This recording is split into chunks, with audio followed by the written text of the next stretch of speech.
Hello everyone, and today's review is on the Amber Collection Velociraptor Delta.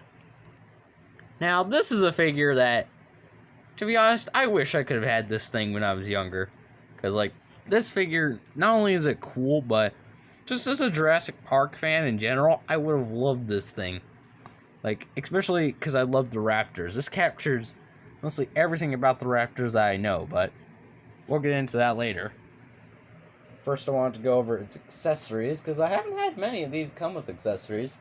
I believe this is the only one I've reviewed that's came with accessories. So, first off, has the orange display stand, which looks pretty cool. It's got nice molded in detailings, and it's got the Jurassic Park emblem right there. And it also comes with this, which is like a connector piece. And this has been able to move, there we go, 2 times, but it's really stiff. It's really difficult to get, but this thing itself, it just pops in there.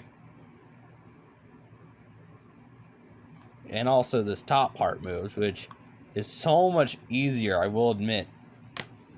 So, the display stand's really easy to put together. All you really have to do is keep it like that. Of course, you can adjust it for specific poses.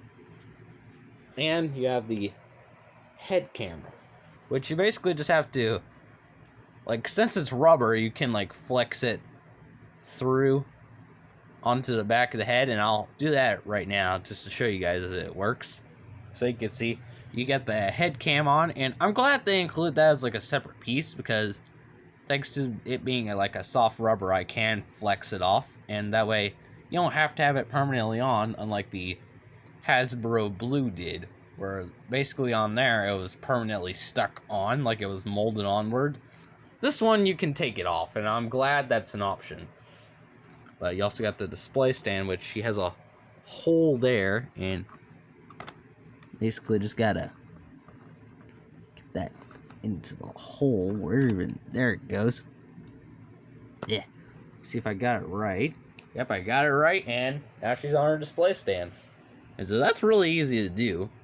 And this is probably how I will be displaying her with all of her stuff on, just so I don't have to display it all right beside her, and there's a chance it could fall and then get lost in the rest of my collection. So I like this. I like her accessories. But I'll just take them off for now, just so we can see the rest of her details. Head sculpt, for one, looks great. The thing I will say about these raptors is the sculpts on them are just phenomenal. They're basically some of the best raptors I've ever had, and maybe even the best. This is the only one I currently possess, but still, it's really good. I'm gonna say something. I'm probably gonna be saying a lot of positive things about this figure. The only real negative, and since it's a part of the sculpt, I'll just get that out right now, is that it looks like, at least to me, she has really big hands for her arms. The hands seem a bit oversized, but that's a common thing with raptors I have, especially my jumping raptor. She has really big feet, and a few of them have decently big hands. The Cyclops has pretty long limbs, but then again, it's a bigger raptor, so proportions actually make sense there. On some dinos, the feet can be too small or too big, so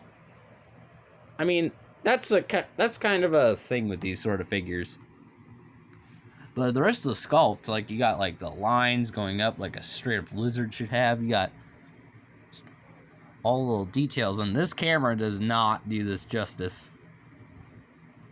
But there's just so many little details in here. You even have I've noticed that the Jurassic World raptors, they have small little horn protrusions that come up and form into the scales of the head. You can see the scale ridge running down, which is really nice. I love that.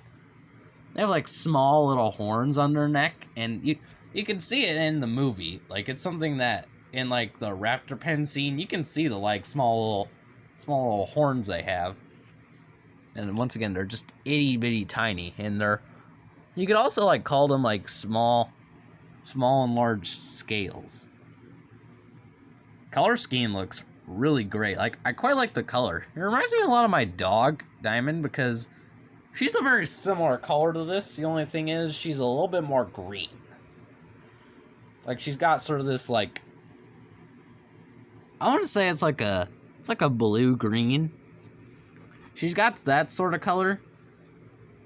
Then she's got like a gray and like a, I don't even know what you call this other color. But whatever it is, it looks really nice. And of course she's got black on her claws, so very similar color patterns altogether. The thing about the packages that I'm not a big fan of is that one of my claws looks a bit warped. And that's just from being in the package. Like, I have figures to compare it to, and there's one figure that, from being in the package, its foot is entirely warped. So it's like bent in an awkward angle. So, yeah, that's just a note for that one. But at least it's just the, like, claw there.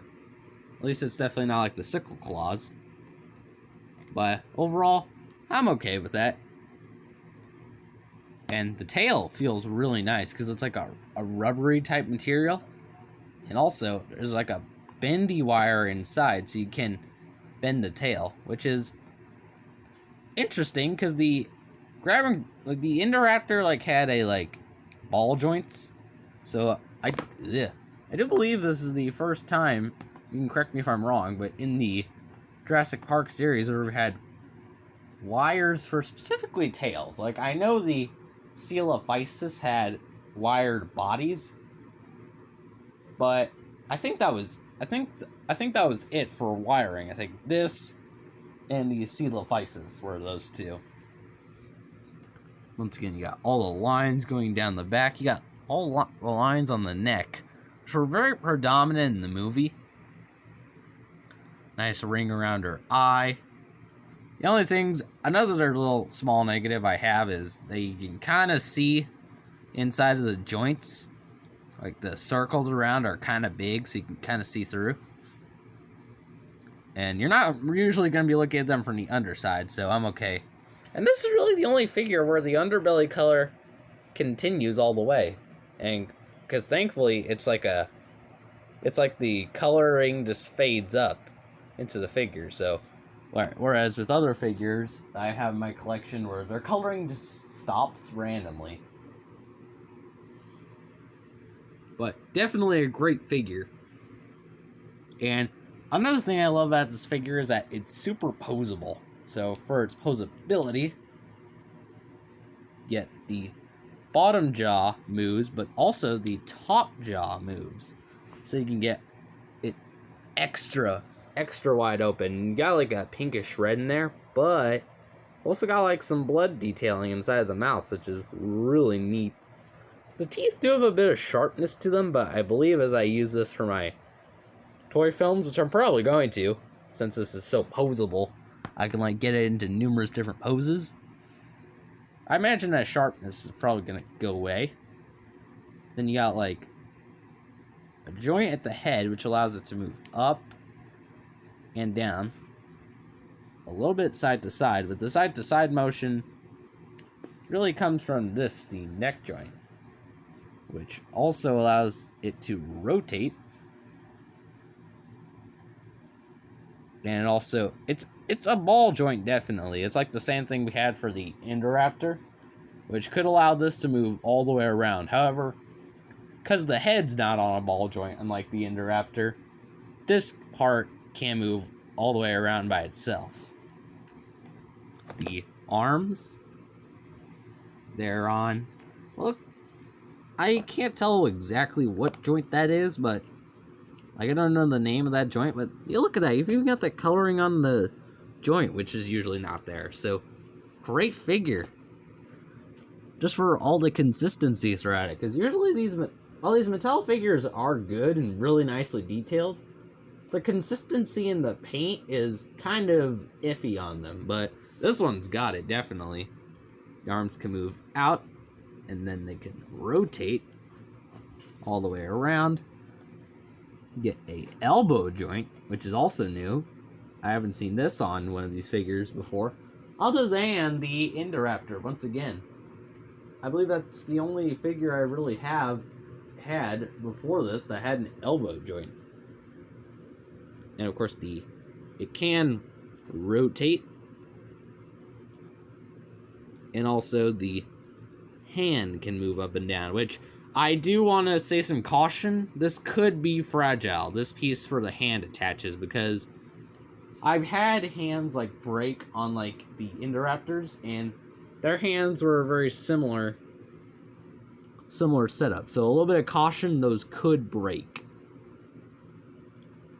And these also rotate all the way around. Really easy to move.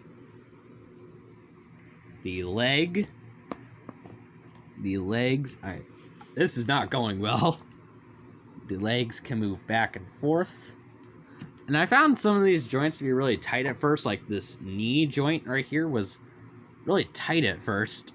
So it was almost like statuesque, but I just had to bend it hard enough. Which I at first didn't want to, because I didn't want to break it. But it rotated much easier. Keep in mind, it rotated without an issue.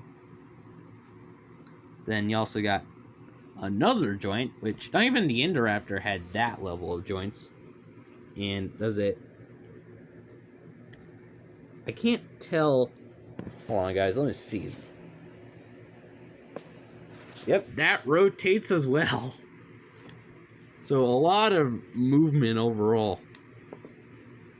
And then for the feet also rotate, so a lot of rotation. But they also hinge. Oh, yeah, that's right. Most of these are like hinge joints, I believe is what they're called. And the sickle claws also move, so you can recreate that scene from the original where their claws are tapping the floor. Then this is new for the tail. Yeah, first off, it's on a ball joint, which is new for a tail. It's on just like a really big ball joint, just like for the neck. But then also you got the bendy wire inside. Alright, so after we got her posed, which I just love posing this thing around. Posing it around is definitely one of the best parts about it. Let's bring in that other figure I was talking about, this Spinosaurus. See, this foot is like really warped, so it sticks out in an awkward angle, which really affects it standing. But you see now it's standing up, but at a consequence of that foot being high off the ground, so this thing falls over quite easily. So, but yeah, and as a scale, they're not too great for each other. And as detail, I guess they're okay in detail. Let's compare them with like a medium-sized carnivore, like Torbosaurus. And you see, this would have to be like a Megaraptor versus Tarbosaurus, but as far as detail goes, like, I feel like they're pretty similar.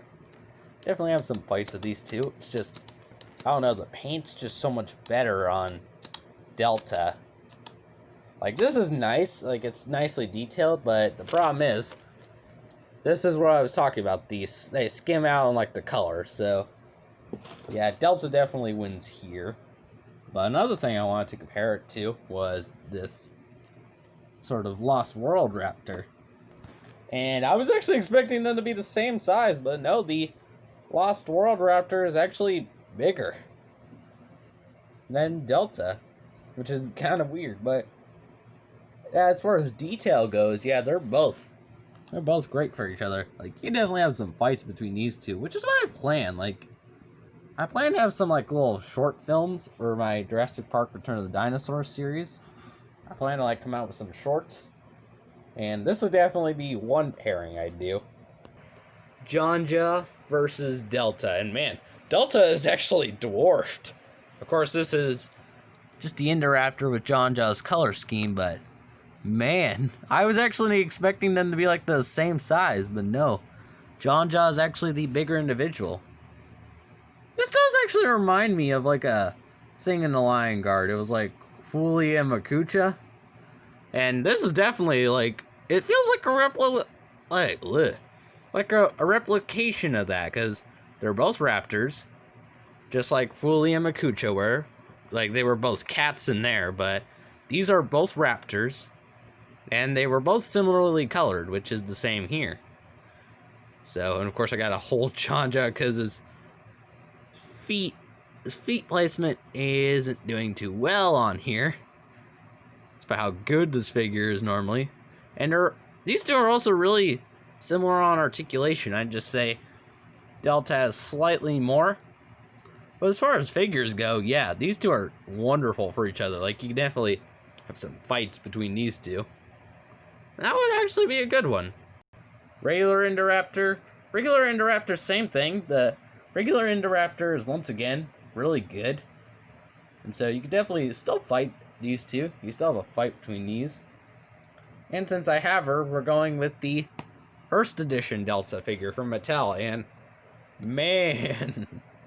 This figure, like, the Amber Collection one just makes other figures look bad, except for, like, the Indoraptors. The Indoraptors looked good with it. But, yeah, look at this. Yeah, definitely not really compatible at all.